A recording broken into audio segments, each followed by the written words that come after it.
કોલકાતામાં ટ્રેની મહિલા ડોક્ટર સાથે અત્યાચાર ગુજાર્યા બાદ તેની હત્યા કરી દેવામાં આવી હતી। આ ઘટનાના ઘેરા પ્રત્યાઘાત સમગ્ર દેશમાં પડ્યા છે।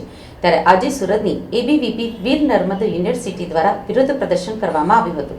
સુરતમાં તબીબો બાદ હવે એબીવીપી મેદાનમાં આવ્યું છે।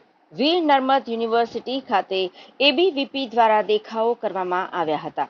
મમતા સરકાર હાય હાયના નારા લગાવ્યા હતા। એબીવીપી દ્વારા રાજ્યભરમાં વિરોધ પ્રદર્શન કરવામાં આવી રહ્યું છે તથા આરોપીને કડકમાં કડક સજા કરવા માંગ કરવામાં આવી રહી છે।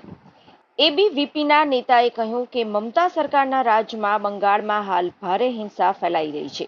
અત્યાચારો વધી રહ્યા છે, તેમ છતાં જ કોઈ ધ્યાન આપવામાં આવતું નથી, જેથી વિદ્યાર્થી સંગઠનના નાતે અમે અમારી જ વિદ્યાર્થીની ડોક્ટરને ગુમાવી છે, ત્યારે અમે તેમના પરિવારને ન્યાય મળે અને આરોપીને ફાંસીની સજા મળે તે માંગ સાથે આંદોલન કરી રહ્યા છીએ।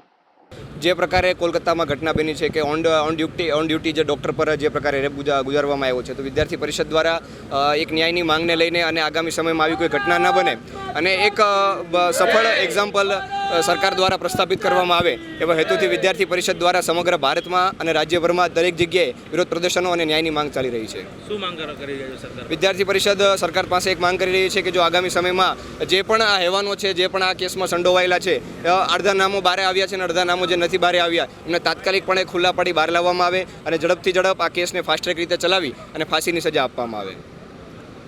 और हमने ये जो कोलकाता में जो अभी केस चल रहा है उसके चलते हमने ये एबीवीपी के संगठन के साथ मिलकर हमने पीड़िता के परिवार को न्याय मिले और जो खूनी है और जो गुनहगार है उसे जल्द से जल्द फांसी की सज़ा सरकार सुनाए, ऐसी मांग के साथ हम आंदोलन कर रहे हैं। और सरकार से चाहते हैं कि हमारी ये आंदोलन सफल हो और पीड़िता के परिवार को जल्दी से जल्द न्याय मिले और उसे जल्दी से जल्दी फांसी मिले, ताकि हम हमारे देश में रह के हम नारी जो हम बाहर निकलते हैं घर से तो हमें किसी प्रकार का डर ना रहे कि हम किसी जगह पे जा रहे हैं और किसी के साथ हुआ है वो हमारे साथ हो, ये नहीं चाहते। इसलिए हमारे इंडिया में जो ये कोलकाता में हुआ है उसे सरकार जल्दी से जल्द ये न्याय दिलाए हम नारियों को और नारियों के सम्मान के लिए पगले भरे उसके लिए। Thank you. कब तक और ये आंदोलन आज से ही शुरू किया है हमने।